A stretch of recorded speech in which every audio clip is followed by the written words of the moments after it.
Welcome to the Dental Team Podcast. I'm your host, Kiera Dent, and I have this crazy idea that maybe I could combine a doctor and a team member's perspective because let's face it, dentistry can be a challenging profession with those two perspectives. I've been a dental assistant, treatment coordinator, scheduler, biller, office manager, regional manager, practice owner, and I have a team of traveling consultants where we have traveled to over 165 different offices coaching teams. Yep, we don't just understand you, we are you. Our mission is to positively impact the world of dental, and I believe that this podcast is the greatest way I can help elevate teams, grow VIP experiences, reduce stress, and create A-teams. Welcome to the Dental Team Podcast. Hello, Dental Team listeners. This is Kiera, and you guys, I'm super excited. I'm bringing back one of my dearest friends. We have presented together. She works with tons of our clients. She knows everything that I hate talking about, and she's actually real fun and not annoying. It's Sarah O'Brien. She is the owner of Evolution Billing. She actually works with tons of our offices, so that outsourced, annoying billing. Sarah's amazing. She also teaches your team how to do it. So if you are like, hey, I don't want to ever be stressed or trapped, she also teaches doctors how to bill, things I don't enjoy doing. And she's coming on to talk to us about new things for 2023. So Sarah, welcome. How are you doing? Hi, Kiera. Hi. Thank you so much for having me. Doing really good. It's a super exciting year for dental coding. So yay, let's get into this. Yay. Sarah, she emailed me and she said, Kiera, I think it's time for us to get back on a podcast. And I said, okay, what topics do you want to talk about? And she said, let's talk about the new things for billing. And I said, all right, you can definitely lead this one. It's been a few years since there's been any major changes. So I figured it was a really good time to get everyone up to speed and let them know that there have been some new additions and some changes to some really old existing codes. So it's about that time, let's hop on. Guys, there are times for setting goals. There are times for New Year's resolutions, and there are times for learning more about billing. And today is the billing learning day. But no, I truly love Sarah because I feel she knows this. When I'm in offices and I don't know what the heck they're asking me, I literally will text Sarah and be like, hey, do you know about this? Because I don't even know what this means anymore. So I'm super excited for you guys to definitely get kicked off on the right foot. Don't forget fee schedules. 'Tis the season for getting those fee schedules in play. So yep. Sarah, I'm not going to lead any more of this. I'm surely going to be here as a spectator and asking lots of millions of questions. But kick us off for 2023. What's new in the billing world so offices can be prepared? Sure. Well, like you said, it is time to update your fee schedules. Every year, we want to do that to make sure that you are billing what you're needing to earn for each particular procedure. There's a whole formula that goes into that, and I'm sure that you touch on this with all of your clients. But look at how much your products cost. Look at how much it costs to open your office, pay your people, break that down into a drip by drip for each material and make your bill or your fee for that service according to the criteria. So in addition, fee schedules are changing for all of your insurance companies. Well, not all of them, but probably some of them. Sure. Some of them run on a set schedule of when you'll get increases, and some of them will automatically update in January every year. So be aware of that. If you have a bunch of contracted carriers, start asking for your current fee schedule so that you're quoting correct out-of-pocket fees and expecting correct insurance reimbursements. I feel like a lot of offices don't do that. I was actually on a coaching call this morning, which is why I'm like, I've got to say that when Sarah and I podcast today, because the doctor didn't even realize that you should be updating, because someone said that they had already updated the fee schedules in December. And I'm like, they usually update in January. And also I know MetLife, for example, is ruthless and ships it by, I think pigeon carrier across the seas. It takes forever for MetLife to get there. I don't know what they do, but it is something that you got to make sure you're updating. And also, I'm going to put a plug, guys. Inflation was ruthless last year. It is not abnormal for a dental practice to go up 5 to 10% on their actual fees of their office. So don't feel like you're being ruthless. If that concerns you, a lot of offices won't increase, say, their preventative as much, because if you've got a lot of out-of-pocket patients who are paying out of pocket, who know, oh, my cleaning's always $200 and they're used to writing a check, you bump that 5 to 10%, they're probably going to notice. So you can keep those ones a little lower, but don't hesitate to put that 5 to 10% increase on your crowns, your fillings, it's really going to help. Even if it's not going to pay any more with insurance, you can still bill that out, but definitely get those fees increased. I think that's a brilliant idea. Yeah, for sure. And when you submit those new fees on your insurance claims, the insurance is keeping track of all of that. That's where your UCR money comes from. So having them see what we're currently charging for a certain procedure helps them know what they need to increase their fee schedules by, hopefully sometime in the future, maybe years from now, but you never know. For sure. No, I love that. So the ADA has given us its new CDT codes for 2023 also. This is the kind of most exciting thing I've had come across my billing life in a while.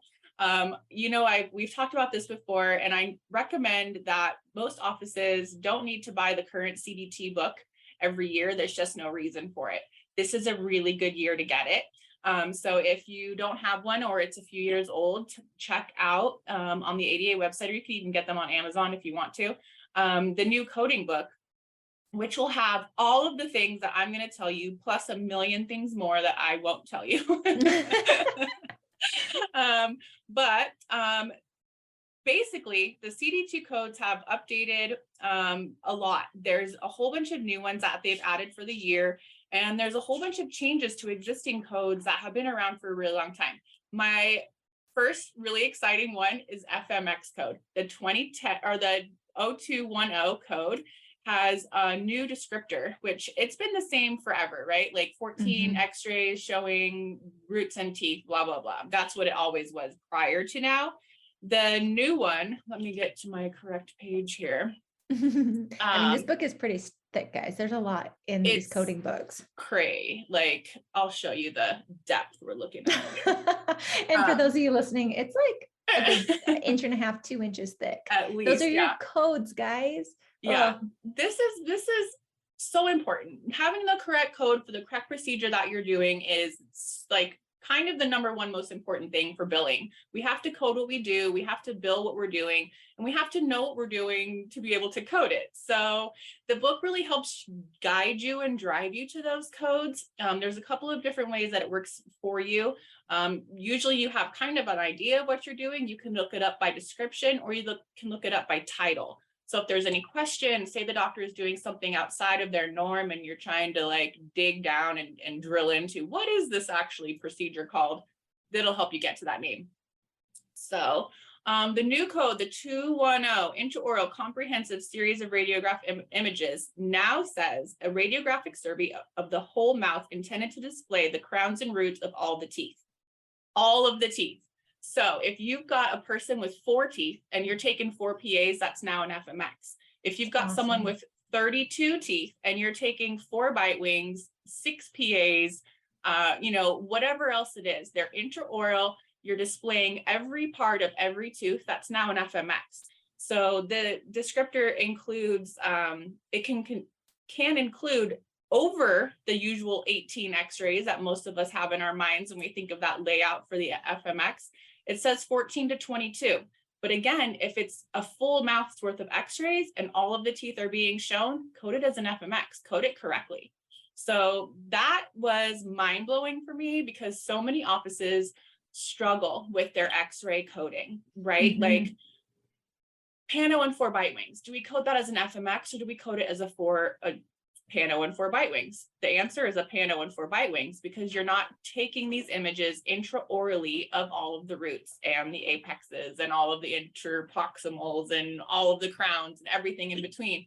The pano is an extraoral image, so code it as a pano. 4 bite wings are intraoral, code them as 4. That is really awesome, actually. And I don't think people realize, because I do feel like, I mean, it's always been the thing of like, well, it's going to get denied, but just put it like we took it anyway. I think that that's awesome. I think it's really cool that they finally updated and realized like what we had in the past was not accurate because that's not a true FMX. Correct. That's true.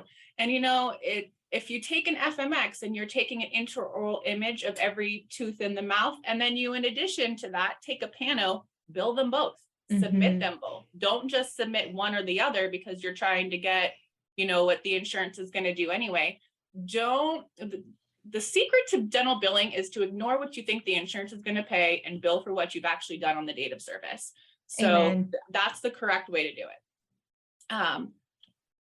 Then after that exciting bit of information, who's excited, guys? I'm just curious. And I know all of those attention to detail people in this world are like, oh my gosh, that's the greatest thing ever. I'm so excited. And a lot of us non-attention to detail people are like, oh, still an FMX. Like, why was that exciting? No, it's exciting because you don't have to take 18 photos, like those patients who don't have that, and you can still bill for the FMX and get it approved now. That to me was the cool part of that. So Sarah, I'm excited for our next exciting part of all of this. Dun, dun, dun. Okay, so next they added a whole bunch of codes for tomosynthesis or tomographic x-rays. What the heck is that, you might ask? I don't even know.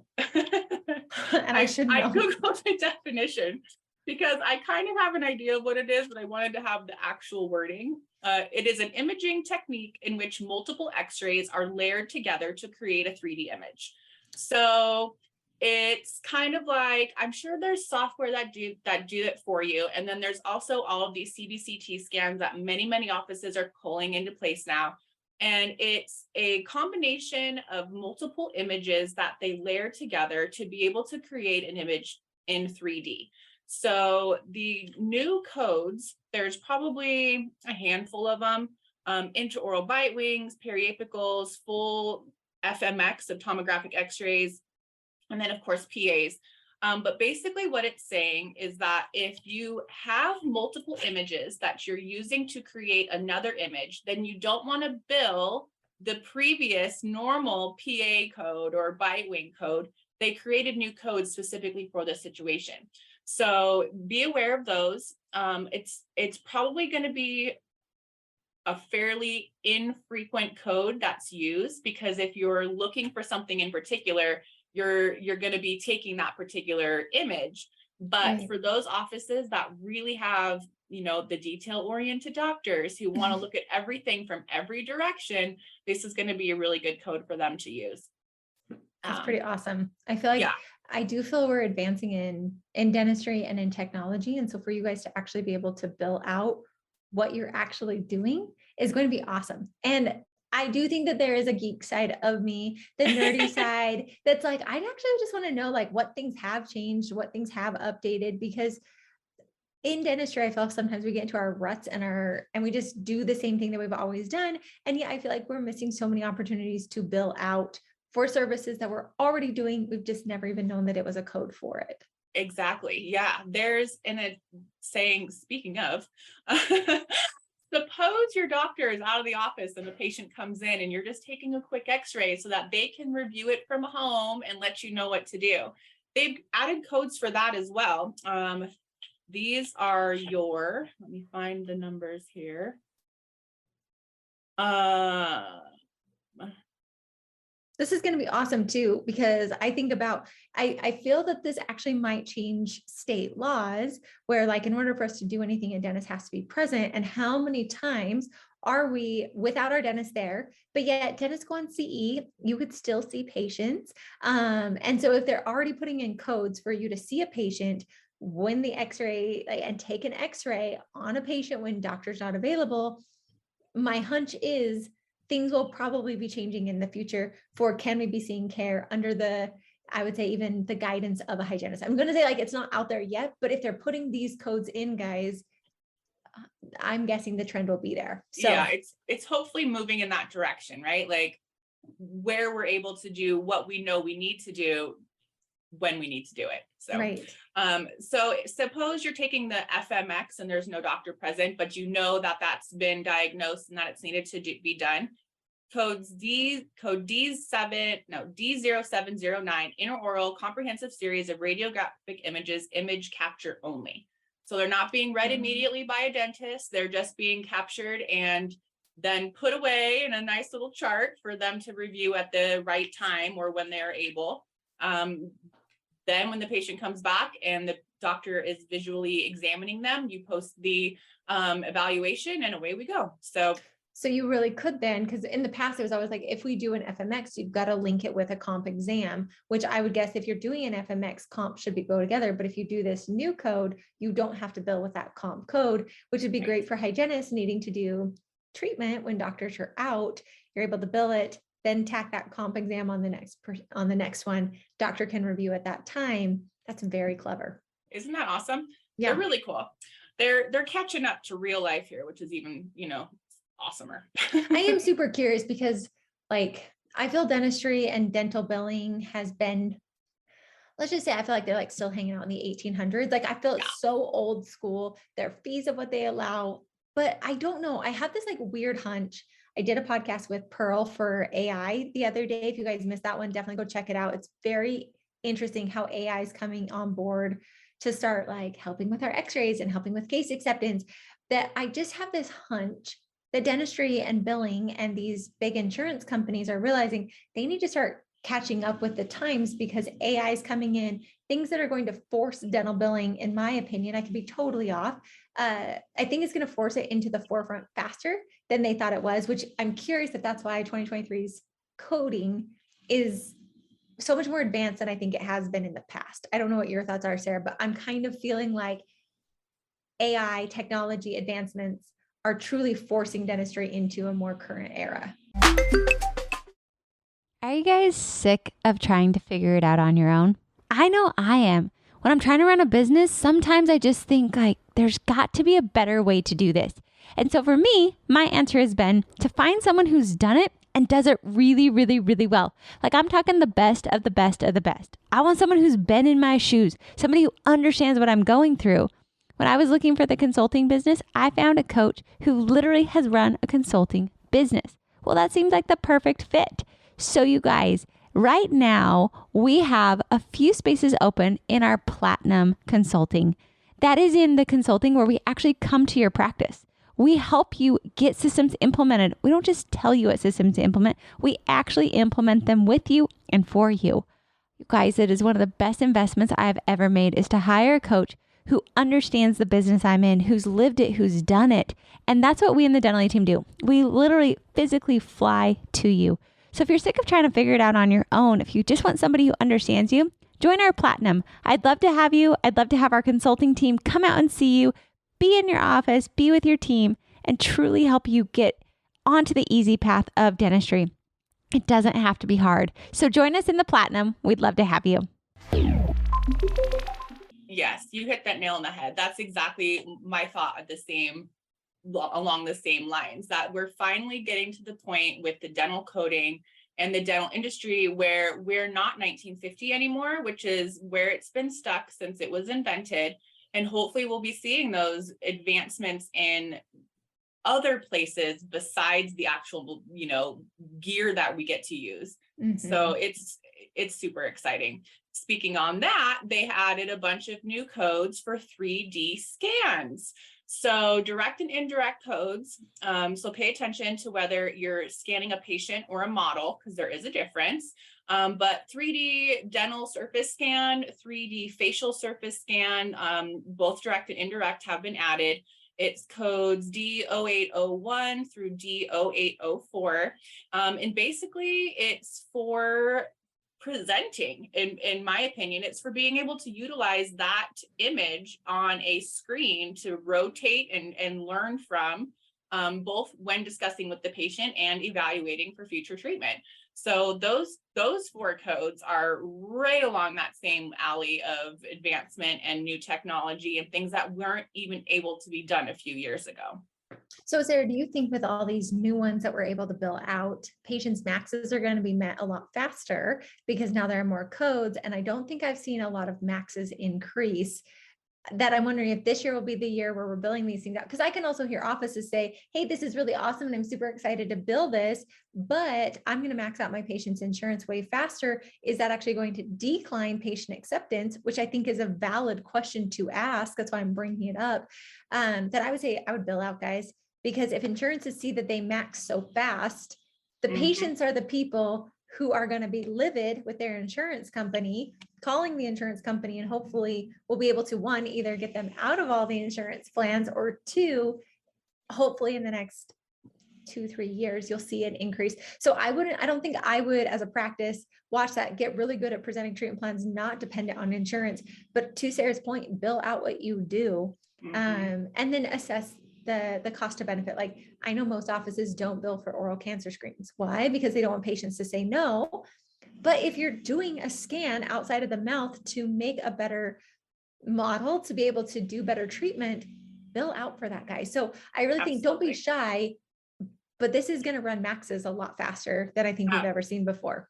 Super quick. It's not unusual for, I would say, a $700-800 preventative diagnostic appointment at any point. If you're coding correctly, if you're billing all of the codes that you've done, then you're going to perhaps get one preventative appointment plus one treatment appointment covered by the benefits. So yeah, don't be afraid of that. Let that be a discussion that you have with your patient so that they understand really what they're getting from this insurance company. Mm-hmm. Like dental benefits, and I've said this 1,000 times, and medical benefits are in no way, shape, or size the same.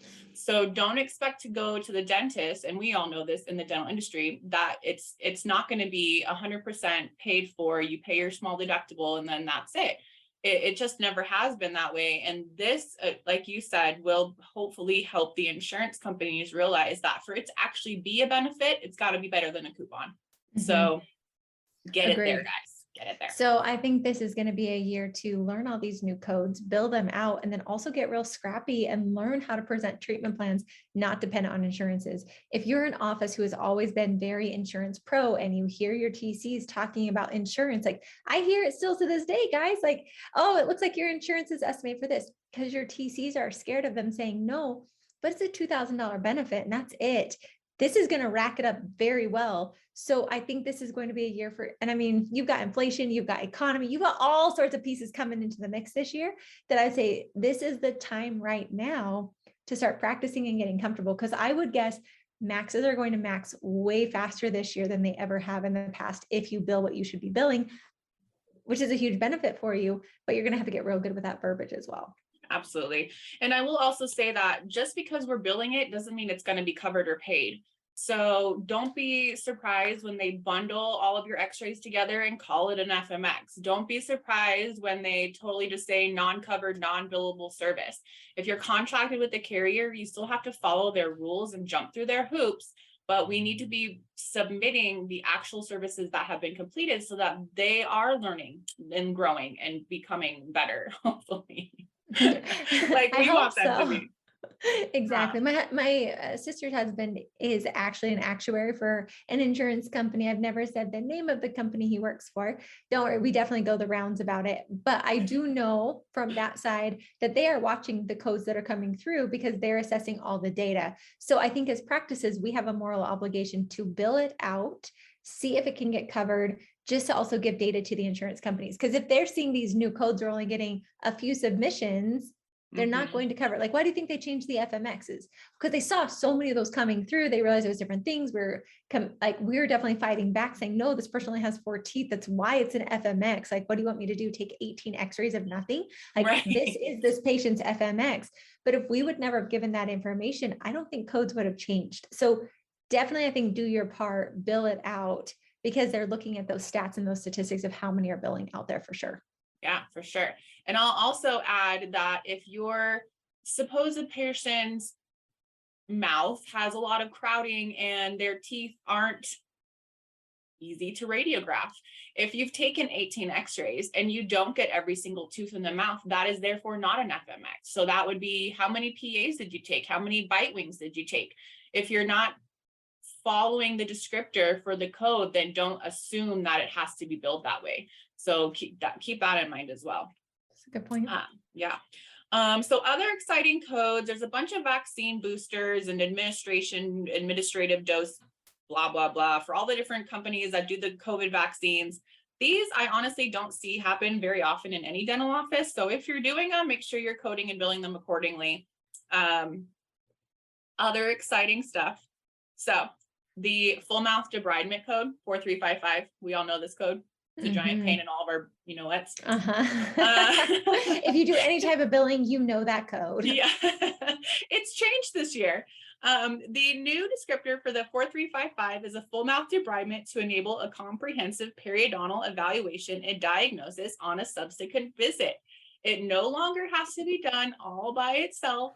It no longer has, there was some extra words in there previously that allowed for it to be denied basically constantly. And what this is now saying is that there's so much buildup in bacterial growth on these teeth that we have to remove that super gingivally to allow for comprehensive perio evaluation down the line. It's so much better, so much more accurate to what's being done. I'm sure there's going to be hygienists like high-fiving and backflipping through their offices when they realize that this code now makes more sense for what they're doing. So that was a really, really exciting one for me as well. So definitely share this part of the podcast with your hygienist, because they'll be real excited about this new, because agreed, like so many of these codes, I can't imagine though. I mean, could you imagine being the person who writes the code and you think you wrote it of exactly what it is, and you missed it by that far? I think I'd apply for a new job if I was the person defining debridements in the past. Good thing they got a new person in there, but yeah, for sure. They also updated the irrigation. So a lot of offices will do irrigation when they do SRPs. The new descriptor for gingival irrigation 4921 is gingival irrigation with a medicinal agent per quadrant. So they cleaned that up a little bit too. Probably still not going to be covered, but at least we can code it correctly and bill accordingly for it. So that's also super exciting. Yeah. Then there's a couple of new ones. Let's see that I really liked. They have a non-resorbable guided tissue regeneration barrier per implant code. It doesn't include anything but that resorbable barrier. That was never a code before. So it's, you do your bone grafting, you put your barrier in, you're coding for both of those now. And they also have a remove gingival barrier code. Dun, dun, dun. That's awesome. So it's not, you don't always go to the same dentist. Suppose you've moved in the middle of your treatment. Suppose your previous dentist wasn't available and you've had to see the associate. These are two separate codes now. So you can bill to place it and you can bill to remove it. So check on those. They're in the 6100 area. But it's making it much cleaner. There's less room for interpretation and much more actual definition for what kind of dentistry is being done. So that's really exciting. And I would say on that note, with these no codes coming in, be sure that you're updating your like explosion codes, like quick buttons, because you guys have had them in the past where we've got all of our implant parts in there, but now you got to add in new pieces. So be sure that you're checking all these codes, but then update those multi-explosion codes for treatment planning, for fees, just because you guys will miss them if they're not added in, because your team's so used to just checking that and then figure out where in the sequencing that goes. I think they're awesome, but don't forget that with new codes, we need to update old things that we put into place before these codes existed, just to make sure that you're actually getting your most bang for your buck, that it's easy for your team to incorporate these codes without having a huge burden on them, for sure. For sure. Great tip, Kiera. That being said, also make sure that you have a fee attached for each one of these new codes, and you're not billing out any zeros to your insurance companies. Oh gosh, that was me, guys. I think I'm up on like the insurance's wall of shame for every one of them, because I would bill out $0 crowns. Like that was a good learning piece. It doesn't matter what the freaking fee is, even if they deny it, put something in there, because if you bill $0, they're going to guarantee to pay $0. So exactly. I don't care if that insurance plan doesn't even cover it, because you can put your office fee in there. So that way it pulls the office fee on it too. Yep. Very good. Very true.